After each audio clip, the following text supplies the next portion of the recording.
আসসালামু আলাইকুম। আজকে আমাদের হচ্ছে পর্ব নাম্বার 3 নিয়ে কথা বলবো, ফিজিক্সের পর্ব 3।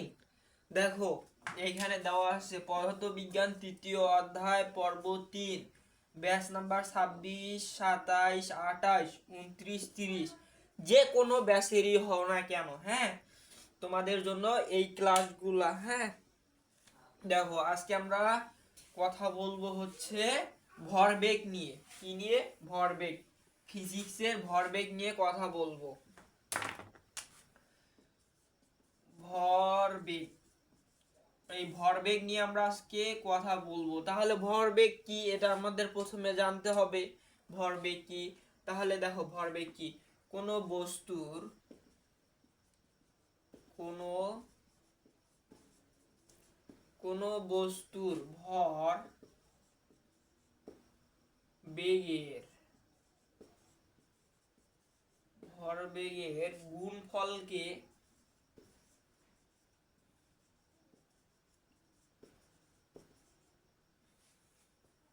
কোনো বস্তুর ভরবেগের গুণফলকেই ভরবেগ বলে।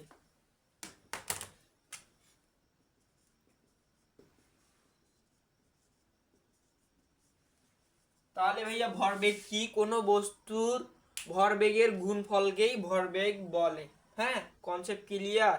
এখন দেখো, ভরবেগকে আমরা কি দিয়ে প্রকাশ করি? ভরবেগকে আমরা পি দিয়ে প্রকাশ করি। পি দিয়ে প্রকাশ করি ভরবেগকে। কি দিয়ে প্রকাশ করি? পি দ্বারা প্রকাশ করা হয়।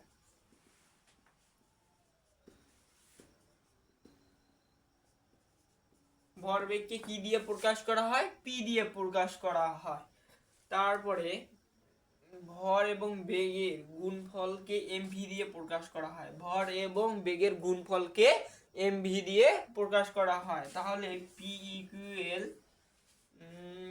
এমভি। P equal MV. তাহলে ভরবেগের একক কি? ভরবেগের একক ভরবেগের একক কেজি, মিটার পার সেকেন্ড। ভরবেগের একক কি ভাইয়া? Kg, metre per second. তাহলে ভরবেগের মাত্রা কি? L T inverse 1, L T inverse M L T inverse 1, M L T inverse 1, এই হচ্ছে মাত্রা। এই হচ্ছে ভরবেগের মাত্রা। তাহলে একটা আমরা ম্যাথ করতে পারি। দেখো প্রশ্ন কি ভাইয়া? প্রশ্ন, ধরো এইটা একটা বস্তু, এটা স্থির অবস্থায় আছে। কি আছে? স্থির অবস্থায় আছে। কি আছে? ভালো করে বুঝছো। স্থির অবস্থায় আছে। এটা হচ্ছে, এটার কেজি 20 কেজি। 20 কেজি। এটার হচ্ছে ভরটার কেজি হচ্ছে 20 কেজি। আর এটা আছে স্থির অবস্থায়। তাহলে আমাদের বলছে হচ্ছে টি সময় ধরে, না ভরবেগের,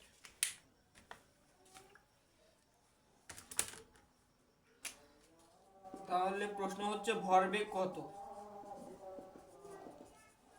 এটা হচ্ছে তোমার উদ্দীপক। এটা হচ্ছে তোমার উদ্দীপক। দেখো, এটা এই বস্তুটা স্থির আছে, এটার ভর হচ্ছে 20 কেজি। তাহলে ভরবেগ কত? তাহলে ভরবেগ কত? কোশ্চেন হচ্ছে ভরবেগ কত। P equal hot.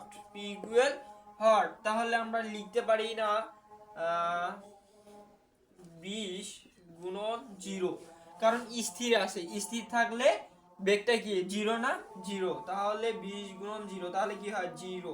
তাহলে answer 0 kg metre per second. 0 kg metre per second. ভরবেগের পরিবর্তন এইটাই। ওকে।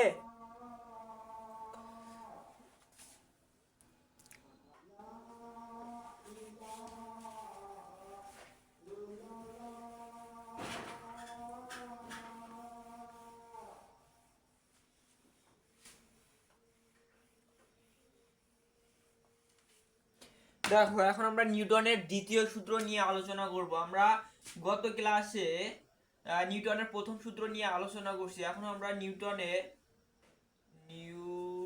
নিউটনের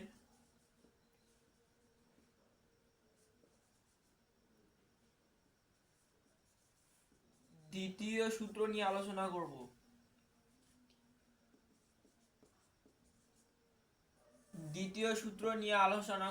নিউটনের দ্বিতীয় সূত্র নিয়ে আলোচনা করব। দেখো তাহলে নিউটনের দ্বিতীয় সূত্র কি বলছে ভাইয়া, দেখো বস্তুর ভরবেগের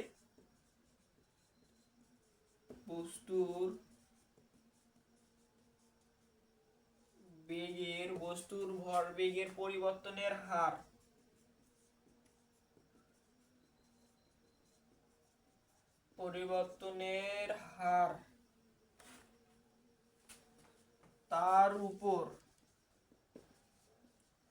তার উপর প্রযুক্ত বলের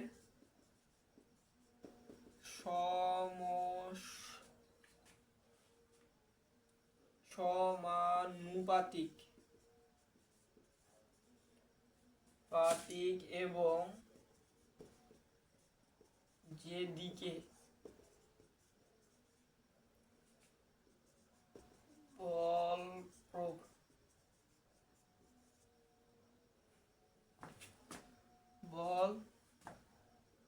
প্রয়োগ করা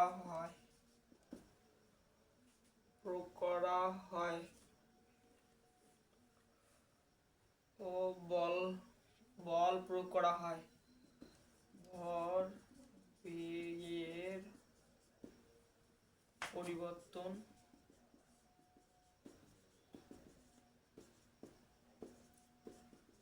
সেদিকে হয়। দেখো নিউটনের দ্বিতীয় সূত্র কি বলছে, বস্তুর ভরবেগের পরিবর্তনের হার তার উপর প্রযুক্ত বলের সমানুপাতিক এবং যেদিকে বল প্রয়োগ করা হয় ভরবেগের পরিবর্তনও সেই দিকে হয়। যেদিকে বল প্রয়োগ করা হয় সেই দিকেই ভরবেগের পরিবর্তন হয়। তাহলে দেখো এইটা একটা বস্তু, এটা কি, এটা একটা বস্তু এম, এটা হচ্ছে ইউ আদিবেগে চলছে, এটা হচ্ছে চলছে এইখান পর্যন্ত, এটা হচ্ছে এম, এটা হচ্ছে ভি। আমরা মনে করো এটা হচ্ছে বল প্রয়োগ করলাম এফ, এটা আমরা বল প্রয়োগ করে সামনের দিকে গতিশীল করলাম। তো আমরা যত সময় ধরে বল প্রয়োগ করব অত সময় ধরেই সামনের দিকে যাবে না, অত সময় ধরেই কিন্তু সামনের দিকে অগ্রসর হবে, এটা অগ্রসর হবে। তাহলে এটা প্রযুক্ত বলের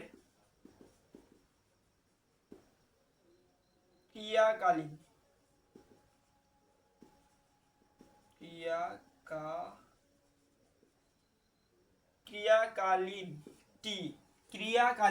প্রযুক্ত বলের ক্রিয়াকালীন মানে যে সময় ধরে বল প্রয়োগ করা হচ্ছে, বলটা প্রয়োগ করা হচ্ছে, এটাই হচ্ছে ক্রিয়াকালীন। এটা হচ্ছে টি, আর এটা হচ্ছে এফ মানে বল প্রয়োগ করা হচ্ছে। তাহলে আমরা কি লিখতে পারি, আদিবেগ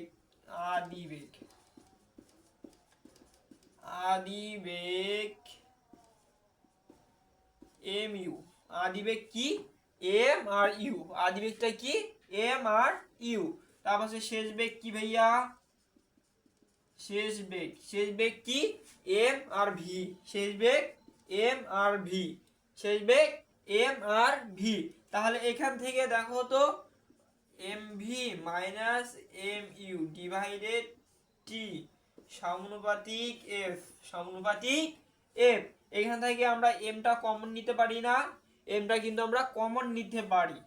তাহলে দেখো যেহেতু আমরা এম কমন নিলাম, ভি মাইনাস ইউ ভাগ টি ফার্স্ট ব্র্যাকেট ক্লোজ সমানুপাতিক এফ। তারপরে নিচে কি আরো দেখা যাচ্ছে, নিচে একটু দেখা যাচ্ছে। তাহলে দেখো, তাহলে এখানে কি আসে, এ হচ্ছে ত্বরণ, এটা আমরা কমন নিলাম, এ আমরা নিলাম, হ্যাঁ, সমানুপাতিক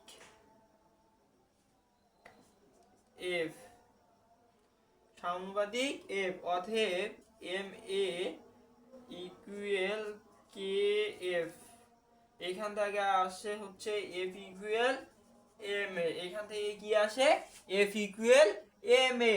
তাহলে দ্বিতীয় সূত্রটা আমরা কি পাইছি, এফ ইকুয়াল এম এ। তাহলে আমরা দ্বিতীয় সূত্রটা কি পাইলাম ভাইয়া, এফ ইকুয়াল এম এ। তাহলে নিউটনের দ্বিতীয় সূত্র থেকে আমরা কি পাইলাম, এফ ইকুয়াল এম এ। আজকের ক্লাস এ পর্যন্ত, নেক্সট ক্লাসে আবার দেখা হবে। আসসালামু আলাইকুম।